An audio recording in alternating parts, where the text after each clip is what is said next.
Right. Hey guys, welcome back to the live stream. And today I have a few more new cases for you. Not new, but different than the Gabby Petito cases, although we will be covering her later. Have the Miya Marcarno case, another missing person in Florida, a shooting that occurred in Oregon not too long ago, and much, much more. And probably later in the stream, I'll be taking live calls to hear what you guys have to think about it. So let's get straight to it. The Miya Marcarno case and the timeline of her disappearance. Marcarno expands. So we're going to look for her, to find her and help her. Family, friends, and large teams of law enforcement investigators from 2 counties are now searching for the missing 19-year-old. I have to go do something. I need to help out. I need to find this poor girl to get her home. Today, Sky Witness 9 flew over loved ones, law enforcement, and people who didn't even know her as they look for any sign of Miya. Good evening. I'm Greg Worman. I'm Vanessa Eccles. No one has seen her in about 4 days. This case covers a large section of Central Florida. Wow. Investigators say Marcarno was last seen at her apartment complex near UCF Friday. So this is her apartment, UCF right here. Then yesterday, law enforcement found the person of interest in her disappearance, Armando Caballero, dead about 18 miles away in Seminole County. I guess up here on the top left is where they found it.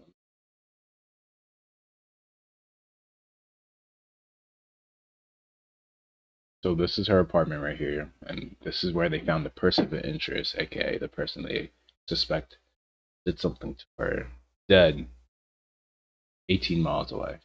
They say he died from an apparent suicide. As you can see, though, the apartment where that happened is not where he lived. Investigators say Caballero lived in unincorporated Winter Park. Tonight, Eyewitness News has a team of reporters gathering the latest on this major investigation. We're going to lay out a timeline of Marcarno's disappearance. But first, Channel 9's Ashley Edlin is live where an active search there is still underway. And Ashley, the focus has been on some woods nearby.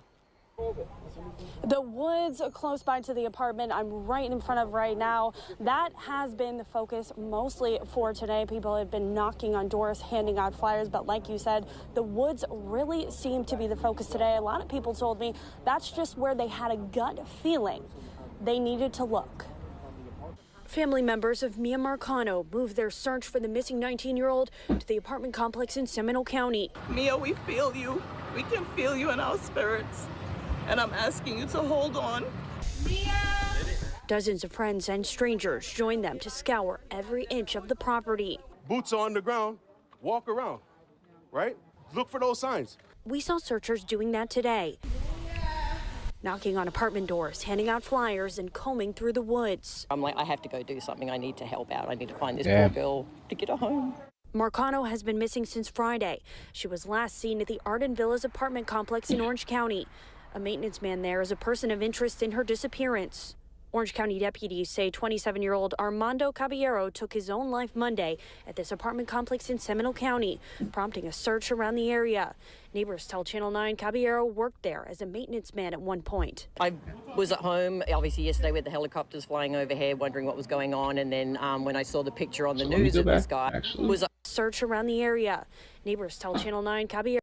So this is the person of interest, and he was a maintenance man apparently at where she worked. All of them more creepy. Worked there as a maintenance man at one point. I was at home, obviously, yesterday with the helicopters flying overhead, wondering what was going on. And then when I saw the picture on the news of this guy, I was a bit taken aback because I live here and he's been in my apartment working in the past. Just an emotional day for so many here today. Now, the apartment complex that we've been at today, they asked us to leave around noon at 12 o'clock today, so we did that. But again, that is where most of the search has been focused today.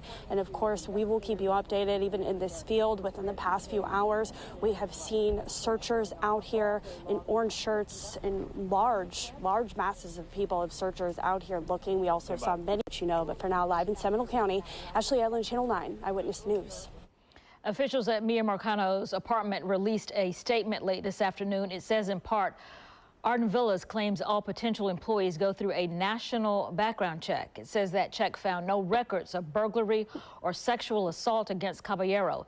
It says they take all accusations seriously, but never received any complaints about Caballero. The apartment company is adding a guard to the front gate and moving to appointment-only bookings for maintenance calls. So the apartment complex and where she lived and the maintenance man, I guess, attacked her at releasing a statement and where they tried to save themselves by saying everything. When they looked into Caballero, there's no red flags, so it's not like they could have seen this coming.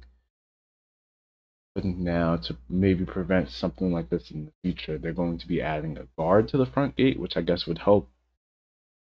I don't know how you would have kidnapped her out of her own room.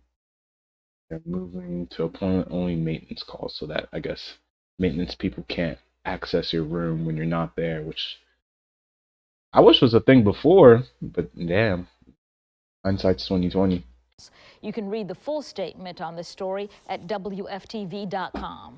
And we've been putting together a comprehensive timeline of Miya's disappearance to give you a clear idea of how this investigation has unfolded so far. And we're continuing our team coverage with Channel 9's Jeff Coolidge. He is live outside the apartment complex where Armando Caballero lived. And Jeff, detectives searched that complex thoroughly today.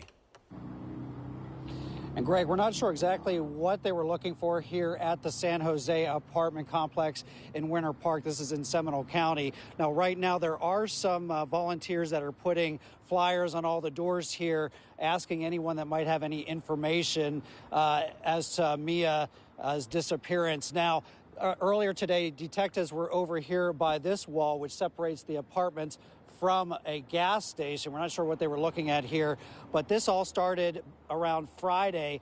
This case began when the 19-year-old was reported missing. Miya Marcarno was last seen around 5 p.m. Friday at the Arden Villas apartments near UCF, where she lived and worked. About a week ago, she went missing and was faster, and was like, the news was on it faster than Gabby Petito. The sheriff says Armando Caballero used his maintenance key fob to get into her apartment a half hour before she was last seen.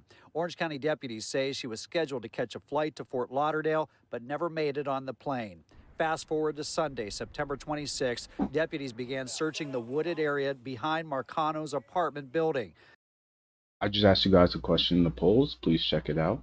Later that night, family and friends held a vigil for the 19-year-old. 911, you need police, fire, medical?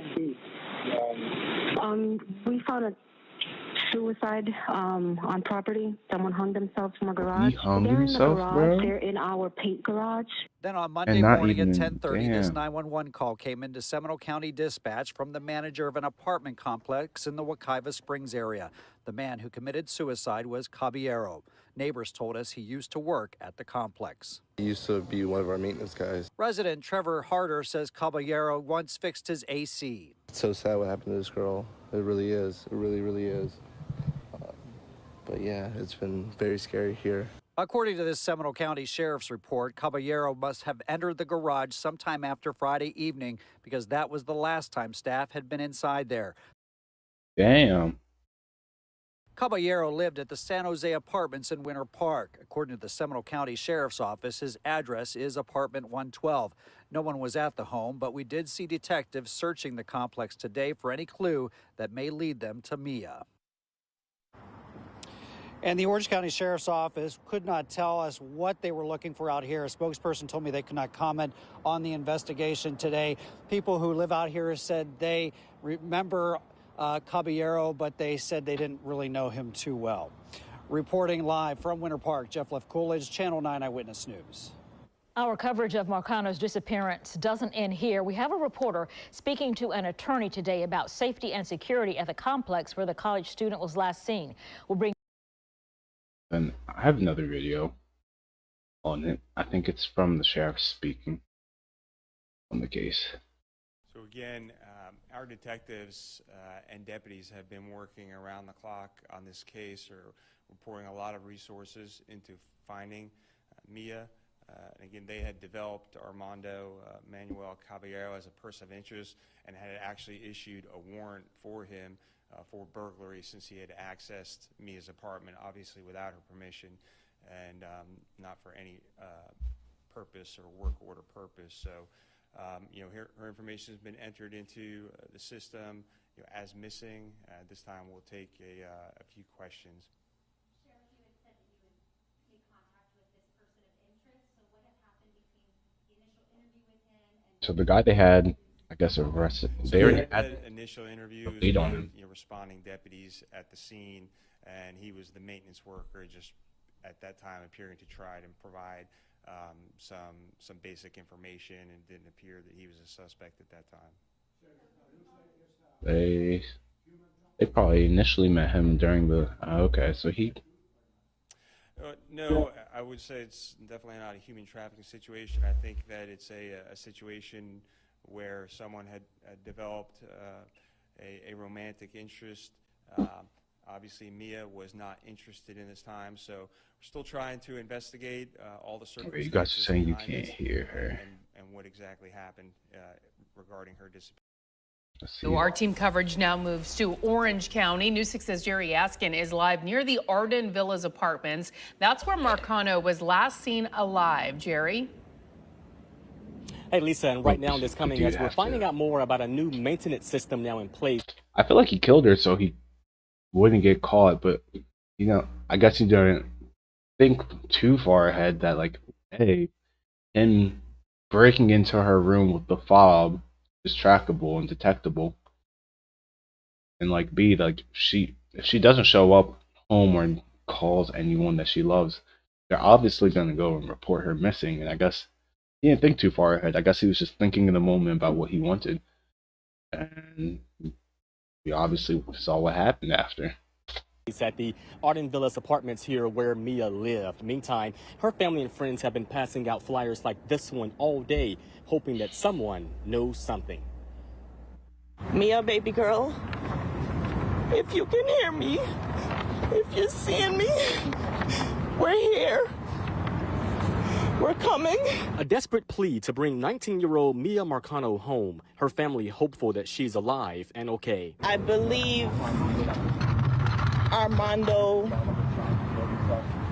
may have given us a sign that Miya's in the area. It's just what I feel personally in my heart. Her family, some even coming in town from South Florida, joining volunteers Tuesday in the search for Miya. And Miya's neighbors, like Taylor Duffy, are reacting too. She lives in the same building as me, so we often would have interactions. Duffy is now reacting after a resident at Arden Villas Apartments sent News 6 this email detailing a new maintenance system they say the complex has now put in place. The email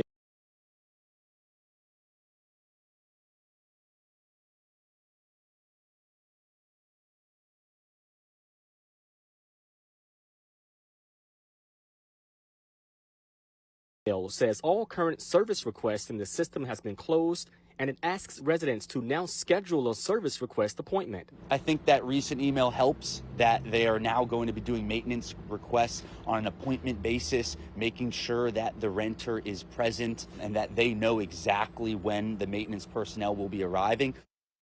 Which makes sense. I feel like that should have been the system in place before, but hindsight's 2020. And here at Arden Villas Apartments, it reads in part, quote, regarding our hiring process, all potential employees are vetted through a national background check service provider. Concerning Mr. Caballero specifically, no records of either burglary or sexual assault were found, end quote. Now, back live here on the scene, court documents revealed that Caballero, who worked as a maintenance worker at Arden Villas Apartments here, had a criminal record back in 2017. Caballero was charged with aggravated assault with a deadly weapon. That charge was actually lessened to a charge of discharging a destructive device. Again, if you have seen Miya, you're asked to call the Orange County Sheriff's Office right away. I swore in another segment they said he had no. I guess wasn't that like a violent charge he just had? The deadly weapon that record back in 2017. As a maintenance worker at Arden Villas Apartments here, had a criminal record back in 2017. Caballero was charged with aggravated assault with a deadly weapon. That charge was actually lessened to a charge of discharging a destructive device. Again, if you have seen Miya, you're asked to call the Orange County Sheriff's Office right away. So this man does have a prior criminal background. I want to know what that incident was all about and how he got hired where he is now. What led to him discharging his weapon in such a way? Next, another disappearance making headlines. Florida teen Miya Marcarno still hasn't been found. 5 days later, what officials are revealing about the case now. Kerry Sanders has more. Tonight, 19-year-old Florida college student Miya Marcarno missing. Her family holding out hope 5 days after she vanished. I know you're alive. I know you're out there.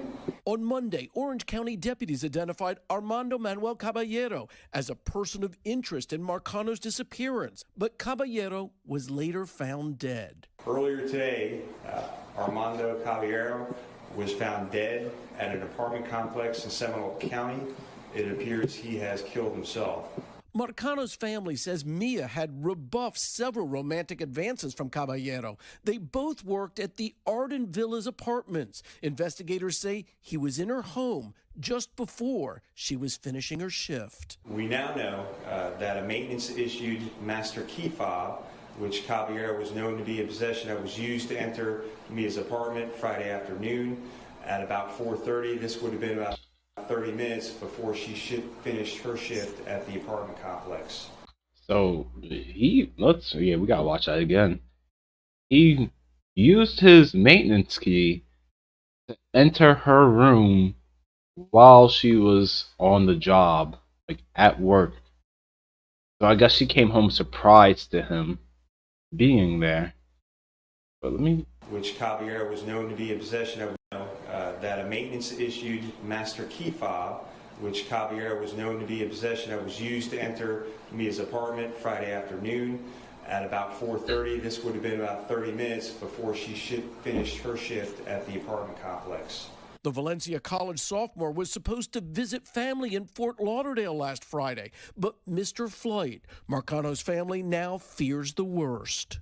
We love you. You know our family is strong. You know our family is big. You know we will never sleep one night until we get you home. We miss you. We know that you're strong. Last night, dozens gathered at the Arden Villas Apartments to hold a candlelight vigil. The crowd emotional as they prayed for her safe return. Officials now pleading with the public for help. No bit of information is too small or too insignificant. If someone knows of something, saw something, recognizes her face, we'll take that information, and you could remain anonymous too. We just want the information to try and find Miya. All right, Kerry Sanders joins us now live from Fort Lauderdale. The family has been very outspoken, Kerry, from the beginning. It's a wild situation, guys. They remain hopeful, but there's also something else they want tonight, correct? Late this afternoon, they announced that they would like to see the FBI get involved. They say that that is not because they don't believe that the Orange County Sheriff's Office is doing a good job, or now the Seminole County Sheriff's Office appears to have joined in searching waterways, possibly for evidence, but they believe the FBI can bring resources to the case that the local Sheriff's Department does not have. But at the end of the day, the FBI generally does not get involved unless there's evidence of crossing state lines. And at this point, that evidence, if it exists, has not been shared publicly. Tom? Kerry Sanders with the latest on the search there for Miya Marcarno. Kerry, we thank you for that. I guess that's what separates her case from like the Gabby Petito case. Whereas Brian crossed multiple state lines from Wyoming to Florida. And like in just her case. Breaking news. We continue to follow breaking news in the search for missing college student Miya. Actually, this is a 44. Afternoon, and thanks for joining us. I'm Kirsten O'Connor, in for Bridget Allison. And I'm Justin Mormouth. Deputies telling us a ping from the suspect's cell phone led them to that area. News 6's Mark Lehman is there with the latest on the search. The Orange County Sheriff's Office maintaining a large presence here as another day of searching got underway in New Smyrna Beach. Where they're looking is on the other side of this fenced off lot. The hope for everyone here is finding any sign of where Miya is. A big response today in the effort to find Miya Marcarno 1 week after she was last seen in Orlando. This coming as search crews returned to the mobile command post set up by the Orange County Sheriff's Office in New Smyrna Beach. We saw several ATVs and an airboat brought in to navigate the wilderness. Dozens of deputies beginning their search after 9 this morning and focusing on a large plot of land near Peninsula Avenue and Saxon Drive. This area becoming a primary focus after investigators learned of a cell phone ping from Armando Caballero. The Arden Villas maintenance worker named a prime suspect after investigators say he used a master key fob to access Miya's apartment. He was later found dead of an apparent suicide. Today's search happening Such a coward's way out. as family members remain hopeful the 19-year-old will be found alive. This flyer being circulated online as another candlelight vigil is planned for tonight at the Arden Villas complex. Loved ones calling for Miya to follow the lights home. And that vigil is scheduled for 7:30 this evening. Prior to that, Miya's family said they'll be in this area again. We will keep you updated with developments on the search throughout the day. In New Smyrna Beach, Mark Lehman getting results, News 6. Hey, actually, was just typing something there. Whew. If you know anything, see something or say something, have saw something, please say something. Our next video about a shooting that occurred in Oregon. I'll just let him explain. At a downtown Bend news conference tonight, Deschutes County DA John Hummel announced a grand jury indicted Ian Cranston on second-degree murder and other charges in the recent downtown Bend fatal shooting. 22-year-old Barry Washington Jr. was fatally shot in the early morning hours of September 19th. Cranston's being charged with murder in the second degree, first and second degree manslaughter, assault in the first degree, and 2 counts of unlawful use of a weapon. Hummel says he spoke with Barry Washington's mother minutes before announcing the charges. A few minutes before I walked down here, I was on the phone with Barry's mother, LaWanda Robinson. I informed LaWanda of the decision made by the grand jury. I expressed my condolences to her and her family as they continue to grieve the loss of Barry. Based on what I told her, she thanked God. That's what she said to me. Thank God. There's a reckoning with race that needs to happen in Central Oregon, and it needs to happen now. To the hundreds of people who have been advocating on behalf of Barry and his family, thank you. Keep it up. I see you and I respect you. Our community needs you. Know this, justice will be done in this case. Cranston's now being held without bail at the Deschutes County Jail until his court appearance tomorrow afternoon. To read more of Hummel's full statement and his answers to our... Actually, let me go into what he did. I thought that video would show more. But, I have an article where Ian Cranston's the man that was charged for the death of Barry Washington. This man right here. Let me get a description from what happened. Pretty sure this video as well, but. Good evening, I'm Lee Anderson. Details continue to come in regarding a shooting that ended a young man's life over the weekend in downtown Bend. Max Goldwasser's been following the story all day. He joins us live from the scene of the shooting. Max, what's the latest? Well, Lee, as you can see, friends and family are still here mourning the loss of 22-year-old Barry Washington Jr. They've been putting together this memorial all afternoon with a picture of Barry himself and candles on the ground that say R.I.P. And this is where police say Barry was shot and killed here on the corner of Northwest Wall Street and Oregon Avenue in downtown Bend. Now, as for how we got to this point, I did speak with Deschutes County Saturday night. Inside the Capitol, he says Washington Jr. walked up to a female inside the bar, tried to compliment her. She said thanks, but she was in a relationship with another man inside the bar, and that would be 27-year-old Ian Cranston. He's 27 years old, fighting a 22-year-old. Okay, forget age difference.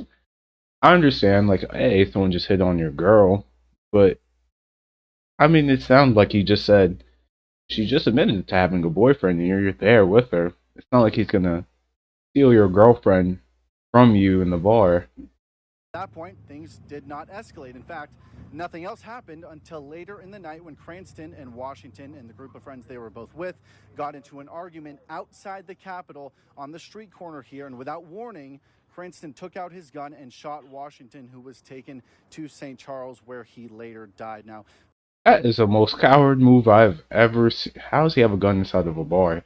But that still, it's the most coward move I've ever seen. of course, as you How does he have a gun inside of a bar? As you saw earlier, fewer than 48 hours later, Washington's friends and family traveled all the way here from the Bay Area to be here to honor their loved one. And that's where Washington moved from to Bend less than a month and a half ago to, as I'm told, start a new life. Damn. He didn't just die here. He's going to be reborn here as well, because they will remember who Barry Washington Jr. is, who he is. And they're going to remember the coward that murdered him in cold blood as well.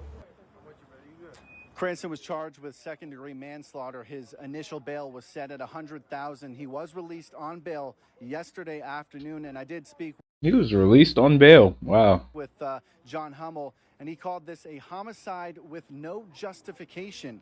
Cranston's first court appearance will be October 5th. Yeah, there can't be any justification on. Like,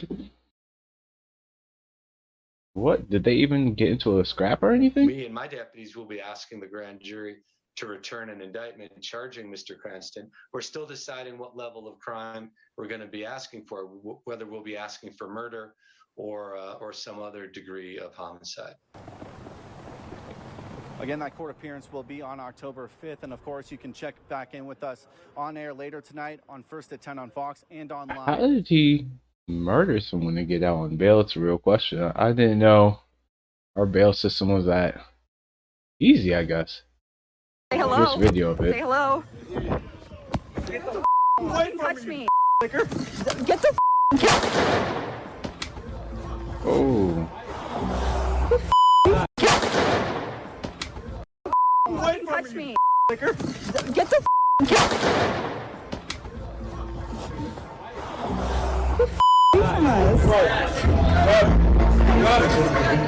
Hey, call the police. Hey, call the police. Okay, you get a shot, and that's all you need to get up. Hold on.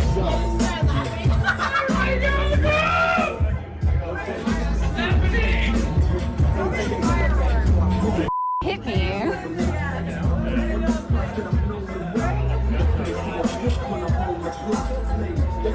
I can't tell what happens in this video. I'm not even sure how I'm Say looking hello. at to begin with. Say hello. Some girl saying "say hello," and I think that may be Barry Washington on the video. Him right here. Calls him the N-word, and Barry approaches him. And then he has a gun. And then I guess that's the last time we saw Barry right there before. Touch me. Get the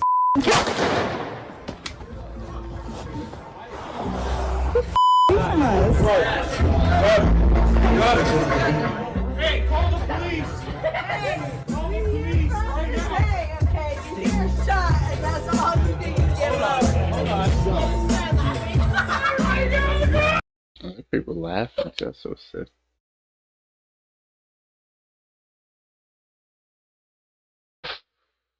Yeah, there's definitely no justification for that, like the DA said.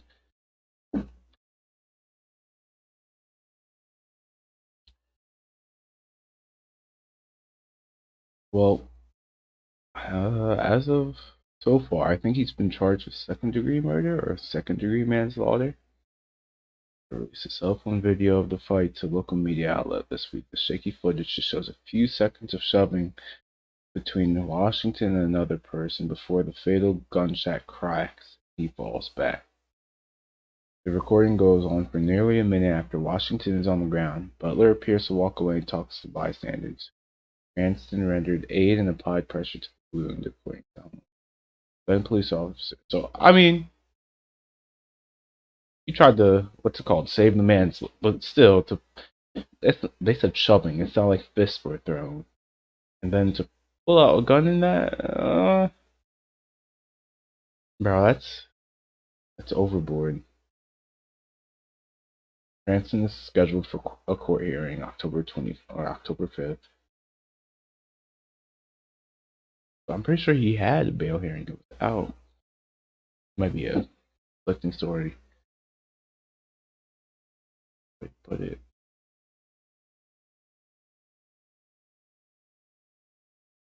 Sad moment.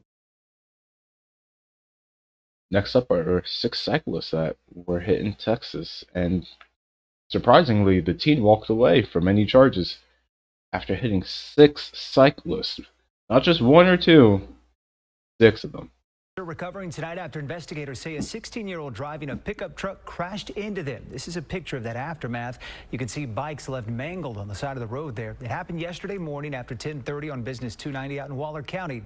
KPRC2's Rochelle Turner spoke to a man who was training with those very cyclists. She joins us live with what he's saying about the crash. Rochelle, good evening. Jonathan Sion, good evening. Chase Farrell says this could have been a lot worse. He was traveling behind those 6 cyclists when the crash happened and says the driver should be held accountable.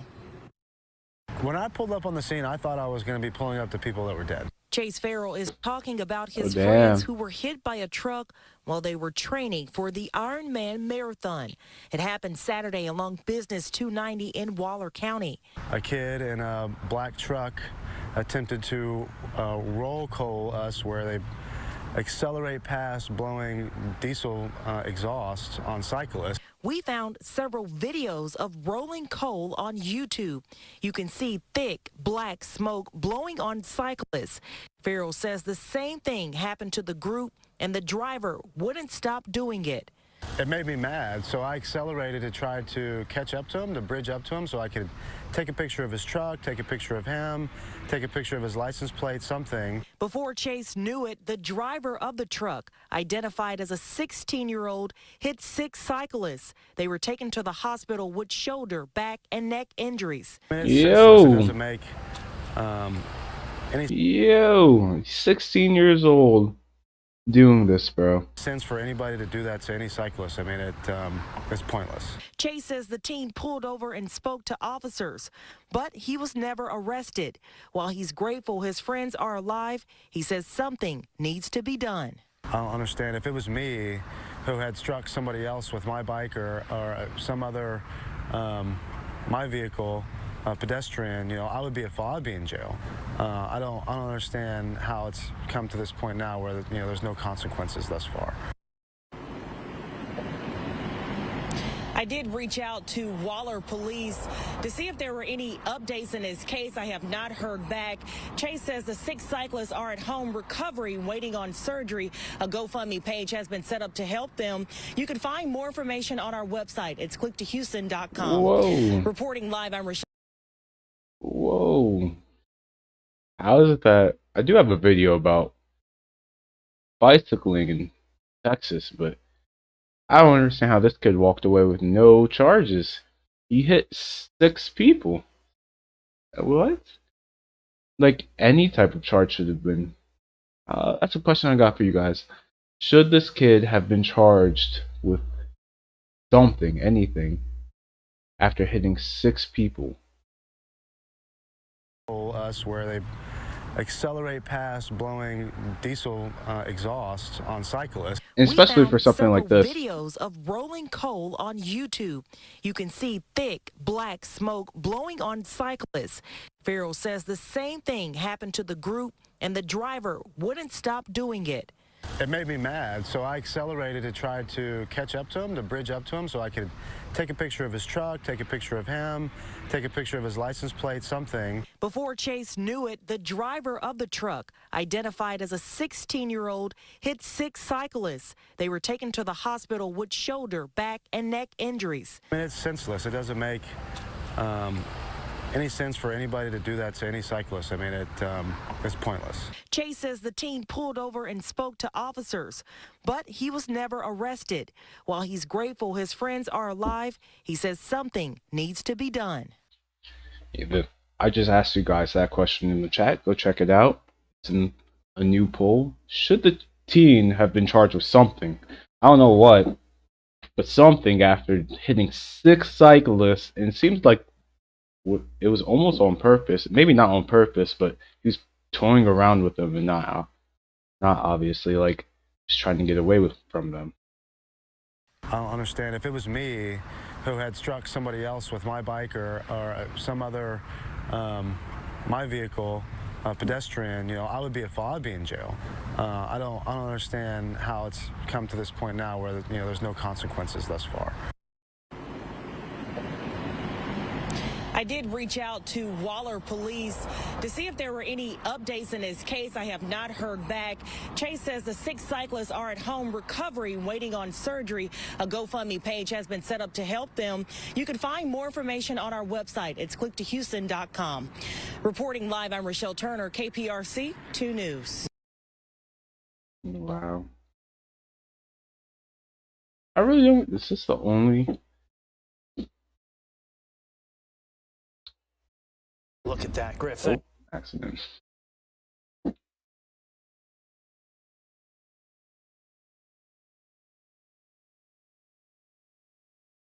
Pedestrian and bicycle safety enforcement is incredibly important. There were over 600 pedestrian and bicyclist-related fatalities on Texas roads in 2018. Enforcement targeting all road users, motorists, pedestrians, and bicyclists can help bring those numbers down.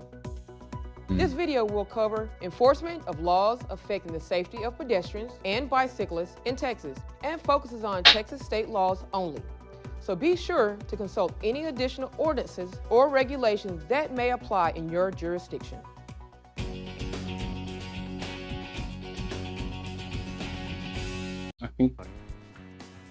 Motorists are also required to yield to pedestrians who are in the marked crosswalk that is not at an intersection, including mid-block crossings. Ooh. At all 4-way intersections not controlled by a stoplight, pedestrians have the right-of-way, even if there's not a painted crosswalk, and even in intersections with stop control only in one direction. However, when crossing the road at a point other than a 4-way intersection or marked crosswalk, a pedestrian should yield the right-of-way to all vehicles. In fact, it is illegal for a pedestrian to cross a road between 2 adjacent intersections at which traffic control signals are in use. Bicyclists, just like motorists, are required to yield to pedestrians at the crosswalks and at all 4-way intersections.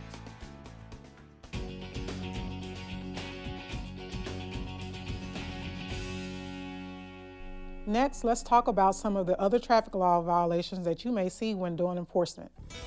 A motorist approaching another vehicle from behind may not pass that vehicle if they are stopped to allow pedestrians to cross the roadway. Pedestrians are required to use the sidewalk if one is available and accessible to them. This includes grassy or unobstructed space next to the road. In terms of bicycles, by state law, motorists are required to leave a safe passing distance between their vehicle and a bicyclist, which can vary depending on the situation. Some jurisdictions may have specific 3 feet passing rules for passenger vehicles and 6 feet for large commercial vehicles. Additionally, motorists are required to yield to a bicyclist that is traveling in the same direction when making a turn or when crossing a bike lane to enter a turn lane. Keep in mind, this also applies to a 2-way cycle track that crosses an intersection. So it seems like that kid should have Now let's yielded review to traffic the laws and how they cyclists. apply to bicyclists. I'm not Bicycles sure. are considered vehicles in Texas, so a bicyclist must obey all the same rules and regulations as a motor vehicle. If this kid walked away with stopping at nothing. stop signs and red lights, and you So refresh this page and go back to the cyclist, because he must have some friends in the police department or something, because he walked away with no charges after hitting 6 cyclists.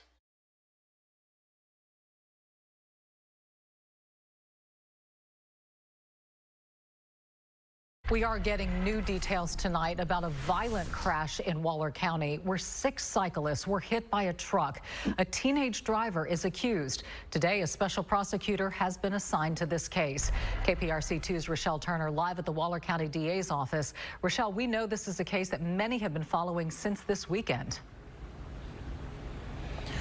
Dominique, in addition to that special prosecutor, the Waller County District Attorney and the Waller Police Department are all reviewing and talking about this case. It's something that could have been a lot worse. I mean, if you look at this case, this is pretty egregious. Executive Director for Bike Houston, Joe Catrufo, is referring to the 6 cyclists who were run over Saturday morning by a 16-year-old. KPRC2 has learned that a special prosecutor will be handling the case. The 6 cyclists were training for the Ironman along Business 290 in Waller County when the crash happened.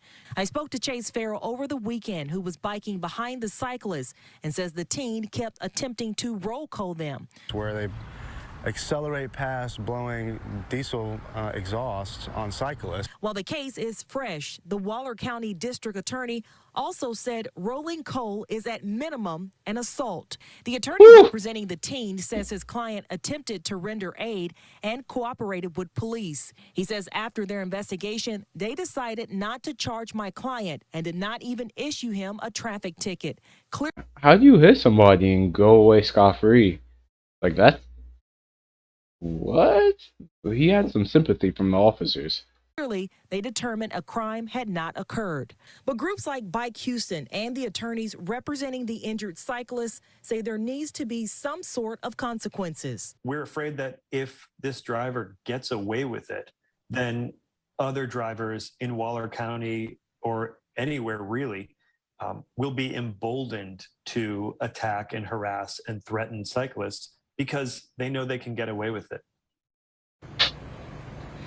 At this hour, the teen driver is not facing any charges. You can read more of our statements from the district attorney and the attorneys representing the cyclists and the driver on our website. It's clicktohouston.com. For now, reporting live in Waller County, I'm Rochelle Turner, KPRC 2. Crazy. And like we just learned from watching an educational video from law enforcement in Texas, bicyclists using are signs to signal their intentions to other motorized drivers. Bicyclists should ride as far to the right as practical, but are allowed to ride in the main travel lane, even when a bike lane is present, to avoid obstructions, uneven surfaces, and to make a left turn. Bicyclists are required to ride with the flow of traffic. A bicyclist is also allowed to travel on the left side of the road on a one-way street. Bicyclists riding Ignite are required to have a white light on the front of their bicycle and a red light or reflector in the rear. Like all roadway users, bicyclists as well as motorists are not allowed to text while operating on the roadway in Texas. Some city ordinances have hands-free laws that apply to both bicyclists and drivers. Unless prohibited by a city ordinance, bicyclists are allowed to ride their bicycle on the sidewalk. Motorists are expected to look both left and right when entering an intersection from a stop sign or turning right on red to yield to all traffic, including those on the sidewalk. We thank you for taking the time to...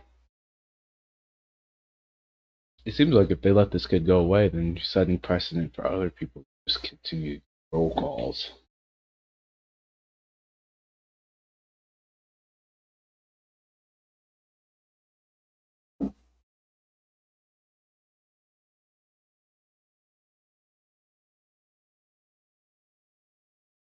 As hundreds of cyclists prepare for a classic bike ride this weekend, a Park City cyclist has a message for drivers out on the roads. Yeah, Michael Conti took a photo of a cyclist and a driver that went viral. News 4 Utah's Rosie Nguyen joins us in the studio with more on what happened. Rosie.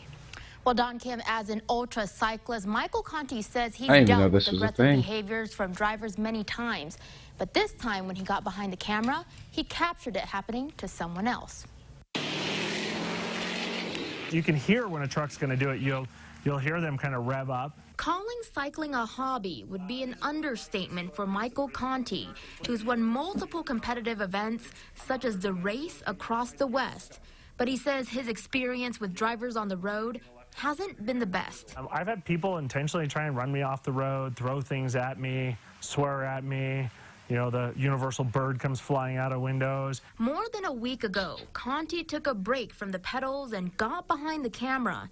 He wanted to capture his friend, Andrew Danley's journey to winning the Hoodoo 300 race in southern Utah. But what he ended up with was this shot of a white diesel truck blowing smoke at Danley. At first when it happened, I was frustrated. That's my buddy. He's getting, you know, pollutants spewed on him. It looked intentional, and we went back to the photos. Marcus Varela with the Department of Public Safety says, unfortunately, this is not an isolated incident. Well, you have that black smoke in front of you. Not only is it something you want to get away from, so you might veer towards the side of the road where you're going to find more hazards. Varela is in charge of the Road Respect program for the Utah Department of Public Safety. As cyclists prepare for the Lotoja Classic this weekend, he wants drivers to not only look twice, but think twice when they're sharing the road. We both have. And in Texas, doing that's an assault. That kid got away with it somehow, which is really weird. And beyond Miya. So, I don't know. Really don't know what to make of that situation. Well, let's see. I mean, we might as well jump back into the Gabby Petito case. Talked about it a little bit last night before I went to sleep. There's more. Hey, what's up, Ticket Mel? And I wanted to kind of not have a phone. We're looking into whether or not he was referring to having a phone in general or in the specific incident with police. And so I'm going to show you some clips. I'm going to show you what he said. I'm not upset with her. She got worked up and she had a phone in her hand and her keys and everything. And she wanted, not her keys, her rings, her phone. And I was holding on to the keys because I didn't want to go anywhere. And my big fear is, I don't have my phone. I don't have my phone. I don't have my phone. I don't have my phone. I don't have my phone. I don't have a phone. Contradictions everywhere, right? You also notice at the bottom, he doesn't have a phone in that pocket, which we're going to get into in a minute, but you see how instinctually he goes for his pocket for where his phone is usually. I do that all the time and check if my phone is there, whether it's actually there or not. Throughout most of the body cam, you see that in that pocket, he doesn't have a phone. And then there's an interaction where he goes to the side of the vehicle and gets his phone. And then they ask and say that Gabby doesn't have her phone. And so he goes to the passenger side after and grabs her phone. And you can clearly see that the pocket is full with his phone. And he hands her phone to the police officer.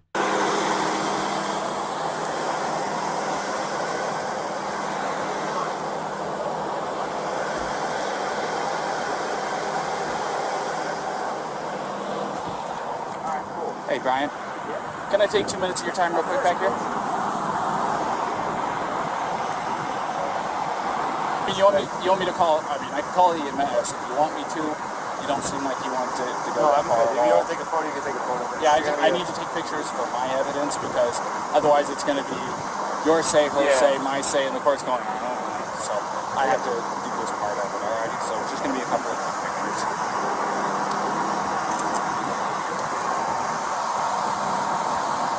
Is she okay? Yes, like your phone. Do you not know where it is? Yeah, without going for it. Where is it? Go ahead, tell me. Yeah, go ahead and tell me if you don't mind me grabbing it. I can grab it because it's in a spot. Why don't I go with you? Where are we going in the car? Right face, neck, one of his ring fingers, I think it's got a scratch on it. And then you saw her later. Yeah, I saw the rings. Well, I was trying to build some consistency between the stories. Oh, sure.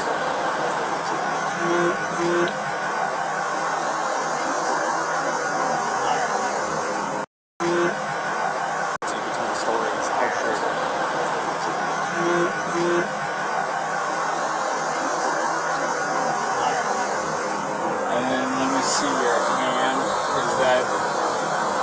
Yeah, I might get it. see your hand? Is that? Let me get your hand. That one. That right there. That right there.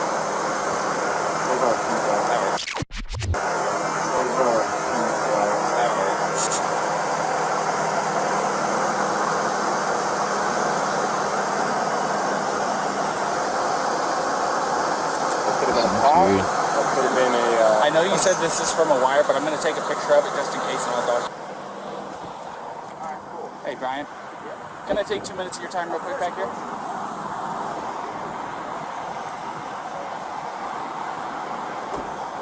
So, because there was an assault that took place, and you're obviously showing signs of Baby.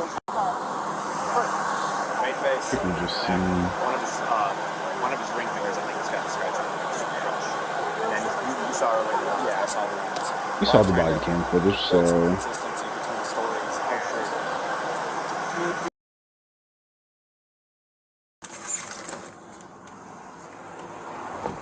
Oh, here. Have to put her in jail. Okay, but it also says we have to separate, do a no contact order, and then we have to put her in jail if we cannot separate. And there's a little problem here is you guys are out of Florida living in the van together. How are we supposed to separate you guys? Now, I don't want to take this small 20, what is she? Yeah, 22-year-old. 22-year-old female in jail jail. that you could definitely defend yourself against, but at the same time, we can't say because you're a male and she's a female, we can't treat this different than if you were the male with her. We got to treat it the same. Yeah, no. So she's kind of in a tough spot. So unless you have an idea about how she can not go to jail and be separated, do you have friends in town? Somewhere she can stay? Tomorrow, if you want to, it's up to you. You can I go to jail? You can't because we don't have a charge for you. Now tomorrow, if you wanted to get with her again tomorrow. I'm gonna take your radio. if you want to be with her again tomorrow, because it's after 5, so her office is closed, you can go to the police department, fill out a waiver to drop the no contact order so you guys can still be together. But she's gonna have a court date online in a week or two. She's gonna have to show up her. Who saw that? NBC. For Brian, we're asking you to turn yourself in. We're working as hard to find him now as we did on day one. He's going to make a mistake, a fatal mistake. I appreciate everyone watching. Please leave a like and sub. In-depth look into the conversation. We're continuing with our coverage of the Gabby Petito story, which is now a homicide investigation. A lot has happened since our last debrief, so let's take a moment to see what's happened thus far. But hey, we got a call about a male hitting a female and the two of them getting in this vehicle and taking off. So I don't want to try and defend myself by saying anything here, but I pushed her away. She gets really worked up. Police released new body camera from when they pulled the couple over in Moab, Utah. Authorities had received 911 calls August 12th from people who said they saw Brian Laundrie slap Gabby Petito. Did you get hit in the face? Kind of looks like something like hit you in the face. And then over on your arm, shoulder, right here. That's new, huh? It's kind of a new mark. Oh yeah, I don't know. Can I see the other side of your face? So, what happened here and here? I'm not sure. It was a. I feel like they determined her as the aggressor because Brian had more marks, and I guess one more person to say that she hit him. Whereas, I mean, it's clear that they both have marks. It's not just Brian. He's trying to get in the back of the car, and his backpack was on the back. In the back of her car too, not in the back of any car. Her own car. So the backpack got you? So there's two people that came to us and told us that they saw him hit you. There's two people saying that they saw him punch you. We're just independent witnesses by Moonflower. Well, to be honest, I definitely hit him first. Where'd you hit him? I slapped him. You slapped him first? And then just on his face? You guys kind of just shut up. How many times did you slap him? A couple. And then what? And his reaction was to do what? I grabbed him so I wouldn't slap him.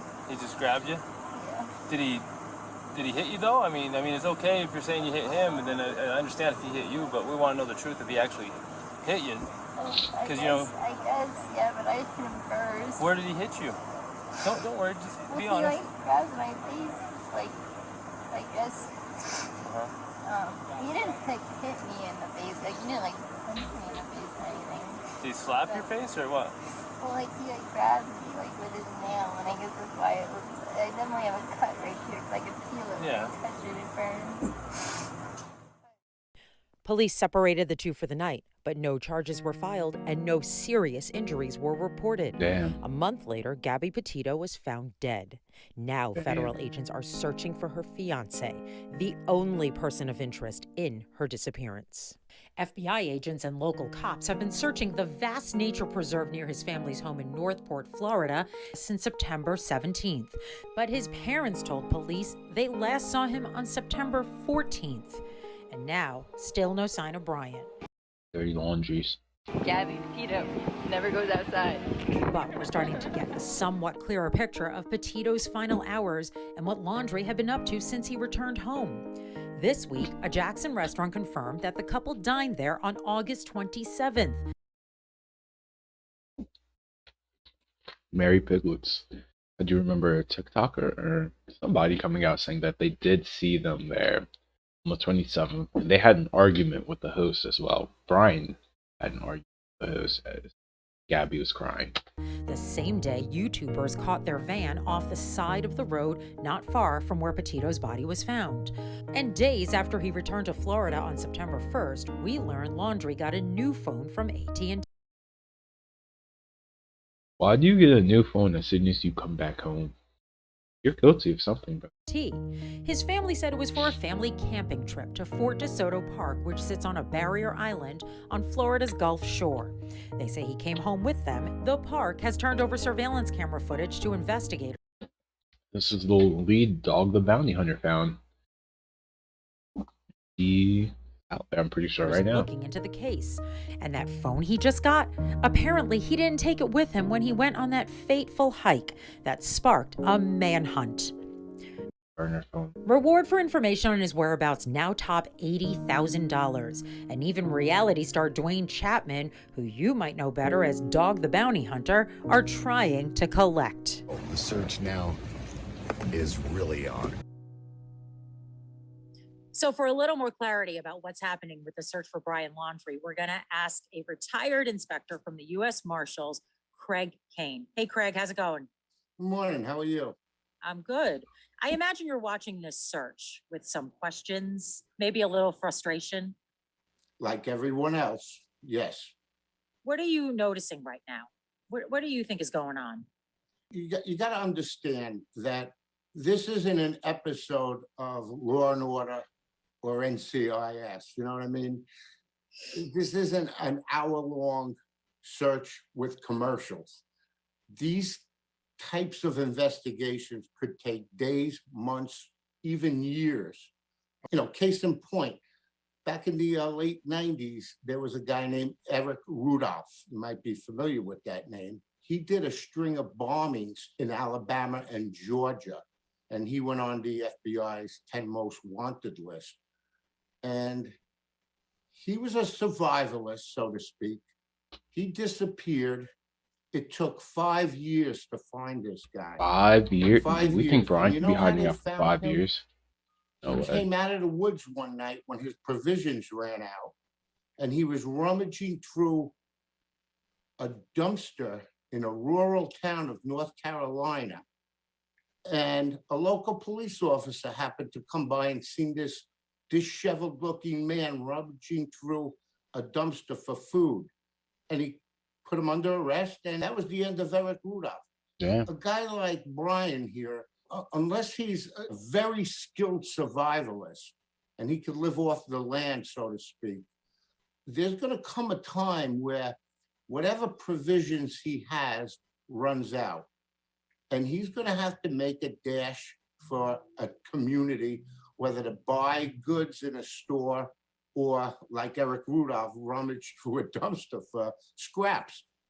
Are you surprised he hasn't been found yet? He's been gone for weeks. No, not at all. Not at all. You know, like I said, this isn't reality TV. This is a real life situation, which leads me to believe this was well orchestrated, well planned, and he had a lot of time and resources. Somebody's funding him, okay? Or somebody funded him. That's from a what a U.S. Marshals take. Their job is literally to track down people. So he understands Brian can't just be in it alone, aka the dirty laundries. His parents must be helping But him. enough money and enough, let's say, if he did go out into the woods, enough provisions to get by till he came up with his next plan of action, whether to leave the country or go to a remote state where he thinks maybe his face isn't plastered. But I'm sure the FBI put out a bolo, be on the lookout, nationwide. Not only that, but I'm sure, and let me just step back. Let me know what you guys think. Did Brian's parents help him escape? I'm pretty sure it's a second highest question, I feel like, besides why he did what he did to Gabby. Did Brian's parents help him escape? And I'm pretty, like, come on. They got him a new phone. He stole money from Gabby to return home. That's why he's charged for bank fraud right now. But he has to have, like, he couldn't have just walked off into the sunset and disappeared. He needs funding to have moved somewhere.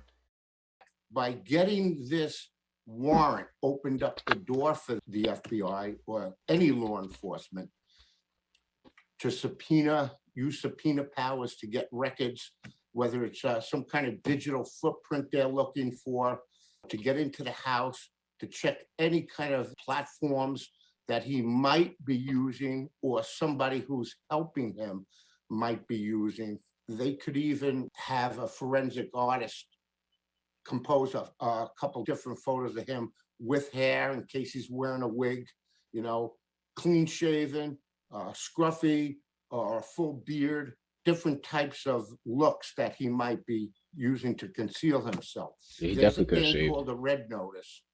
I don't know if you're familiar. A with red it. notice? Yes, a red notice. Okay. And that is Interpol. And the Marshals are one of the lead agencies for Interpol in the US. Although we have the domestic part of this investigation covered throughout the country, it also, the red notice puts all member nations throughout the world on notice of this fella and has all his particulars. It has photos of him. It gets blasted out worldwide. Yeah. And, you know, if anybody comes in contact with him, they could hold him till the US gets what's called a provisional arrest warrant, and we could extradite him back to the US. So that was one of the biggest fears, right, of people that are watching this, that he had so much time to get away that he's probably in a different country. But you're saying that doesn't matter. You know, with social media and our treaty countries, the world got smaller. It's not that easy to hide anymore. We pulled people out of Thailand, Vietnam, Amsterdam, Cambodia, all over the place. Whoa. And look, people, as sad as this is, people love a good murder mystery. And that's what this is turning into. I feel terrible for the family, what they must be going through. I could not even imagine it. But they have a lot of support. And this guy will be found, maybe not sooner, but he will be found later, you know? It's just a matter of patience and time. Amen. Let's get him. Greg, let me ask you something. Do you think he's alive? You know why I think he's alive? And this is a critical moment that kind of changed my view on the whole subject. It could have been plausible that the parents might not have known where he went until they made, in my view, the most critical mistake they made. And that is when they said, after he went missing for a couple of days, the parents called the police and said, yeah, Brian's missing. He went out into the preserve there to meditate. Okay, and he took the Mustang. Okay, that's fair. When he didn't come back, they called the police. However, before that, the parents went out to the preserve and miraculously found the Mustang. Supposedly, then they said, oh, he left his cell phone home. So now you're going to go out into the preserve. You're going to leave your cell phone home, your only communication. Then the parents are going to go out there and miraculously find the Mustang. That's when they should have called the police. However, they took the Mustang home. So now you're going to leave your son out in the preserve with no form of communication and no way to get home. Does that make sense to anybody? What does that tell you? It was all a ploy. I don't even think he was ever in that preserve. He had plenty. That's a U.S. Marshal's take, saying he does not believe Brian's in that preserve. Of time to calculate his moves with the parents' help, I'm sure now. I would just imagine that the Bureau is doing forensics on all their financials to see if X amount of money was taken out of an account prior to him so-called going out into the woods meditating. I doubt anybody has thousands of dollars stashed under their mattress and they go, here, Brian, here's $12,000, go buy some provisions and disappear or get a train ticket or make it across the border somehow. So I appreciate every single one of you watching. Please leave a like on the video and a sub to the page. I got another poll question for you guys. About to come up in 1 minute. it's interesting. You think that that was their critical mistake, going to the preserve and bringing the car back. Yeah, why would anybody in their right mind do that?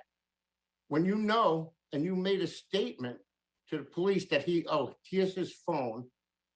So he went out into the woods to meditate. He took his car. So now you're going to go as the parent, take his car, find his car, then bring it back home.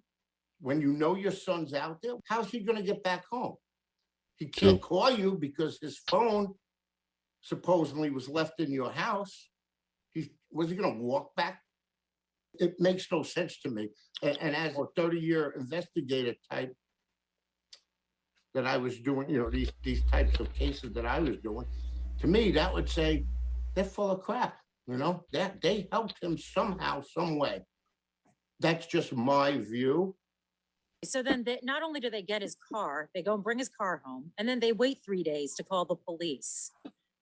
Why is the FBI and the police still searching that swamp? Like anything else, we have to, even like with America's Most Wanted, thousands of tips came in. When we did the Beltway sniper case, thousands of tips came in. People were calling phony tips in because they didn't like their neighbor. But you have to vet every lead. Some of them you could disregard right away, like the lady with the crystal ball that I had an interview once. She had a crystal ball going and she's telling me where the guy is, he's on planet Mars or whatever. You could discount them right away. But leads that could possibly be credible, you have to exhaust it to the fullest, okay? So they have to finish their search till they feel comfortable enough where they could move on to another area. You could do a two-pronged investigation at the same time of two different areas. You're not just going to get some kind of half-credible thing, he's up in somewhere on the Appalachian Trail. So you don't just pull your resources from the Florida site. You have another team or teams working simultaneously to vet that lead and see if, there's any kind of evidence that could be uncovered. As you know, the only lead they have is from his parents, who could be helping him escape. And as we've seen, they spent like almost $2 million searching that swamp. Wow. That when Brian came home with Gabby's van without Gabby. These are the same people that didn't say anything to the police when their daughter, or supposed to be daughter-in-law, went missing. His parents took him on a camping trip in a different part of Florida, Fort DeSoto Park. What is the significance that they took a camping trip together? To me, that was the ploy. The camping trip could have been to buy him time. That camper could have been loaded with provisions for him or money, and then somebody else, whether it be a family or somebody in his trusted circle of friends. And I'm sure that the FBI is tearing that apart. They're looking at call detail records. You might even come across a number that he's using, a burner phone. Well, It's interesting you bring up the burner phone. We got a statement from the Laundrie family attorney who said the following to us. I'm going to read it to you, okay? Yeah. He says, I can confirm that a phone was purchased on September 4th this year. This is after he came back from Wyoming. Brian opened an account with AT&T for that phone, and he puts in parentheses, not a burner. Then he says Brian left that phone that he just got on September 4th at home the day he went. I think we might have to call it a decoy phone. Maybe not a burner. Probably a decoy phone. For a hike in the preserve on September 14th, and that the FBI now has that phone. Yes. So my take could possibly be, that phone was purchased not for Brian, but for the parents to communicate with another phone that Brian might have that is unknown at this point to law enforcement. That could also have been a mistake the parents made, because now the FBI will get the records of that phone. You know, they're not going to tell you as a reporter or the public everything they know. Right. And rightfully so. Certain things you have to keep close to your vest while you're doing the investigation, because you don't want to tip your hand to anybody. Craig, you brought up a very important point that I want to go back to. You believe there is another party helping him. You don't think it's just the parents. Like one of my old partners said, who's who in the zoo? Oh, whoa, You know wait what I a second. We have new updates on the Gabby Petito case. Let's remember the sister that said she never saw Brian since he's been home. Let's see something, Brian. Hey, Brian Laundrie. Let's put sister. She went on national TV to tell everybody that she has not seen him. Knows about her brother. In an interview with ABC News, Long Island reporter Kristen Thorne live in the Suffolk County hamlet of East Islip with the story and details. Kristen. Bill, the last time we were able to speak on camera with Brian Laundrie's attorney here in East Islip was 2 days ago. We have not been able to speak with him since. Police say Remember, at we're this gonna catch point him in they a do lie not in this one believe here. that there is any Another lie from the dirty criminality Laundries, involved in including the Gabby sister Petito's now too. disappearance. And Cassie Laundrie, who we spoke exclusively with here at ABC, says she has told police everything she knows. In an exclusive interview with ABC, Cassie Laundrie says she hasn't spoken to her brother since he returned to their parents' home in Florida. I haven't been able to talk to him. I wish I could talk to him. Laundrie says she's told police everything she knows about her brother, Brian Laundrie, and his fiancée, Gabby Petito, and their cross-country road trip. I've cooperated every way that I can. I wish I had information or I would give more. This is all I have is I gave to the police. So much so that I remember him apologizing to her after seeing her interview. But Brian Ensign, accordingly, reportedly on Twitter,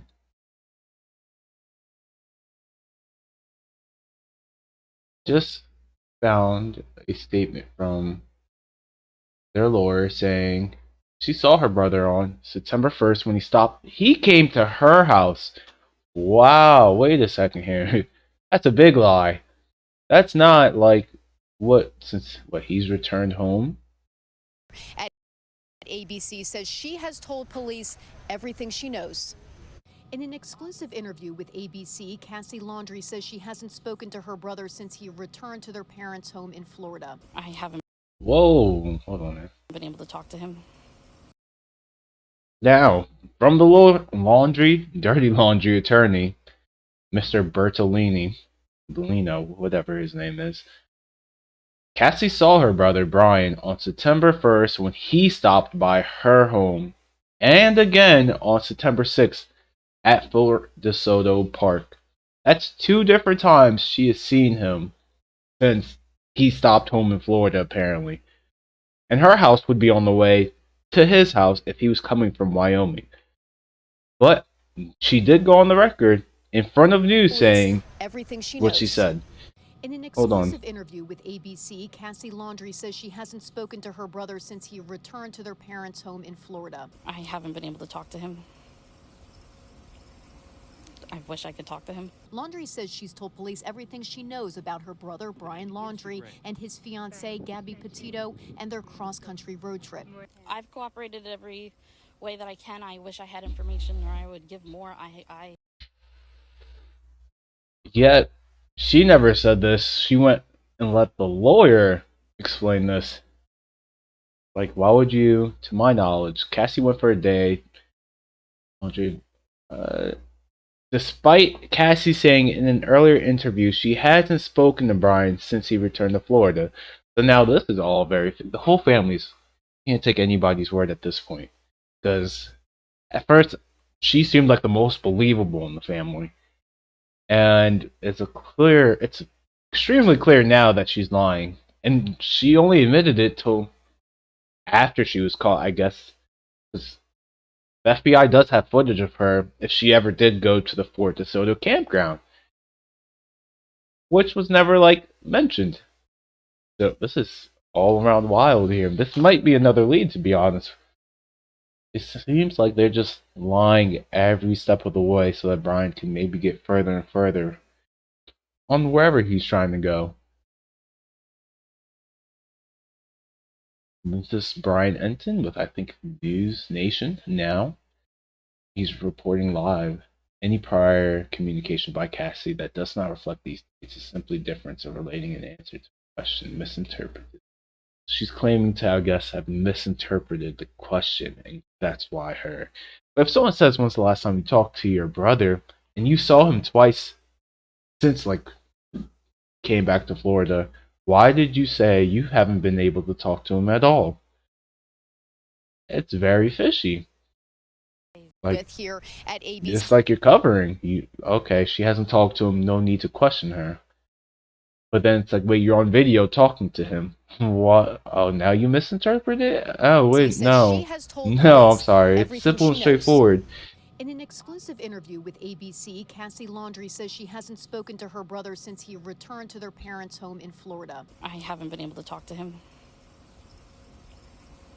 I wish I could talk to him. Laundrie says she's told police everything she knows about her brother, Brian Laundrie, and his fiancee, Gabby Petito, and their cross-country road trip. I think, Tim, the whole family's dirty, Tim. They're all covering for Brian and just trying to let him get as far as possible. I've cooperated every way that I can. I wish I had information or I would give more. This is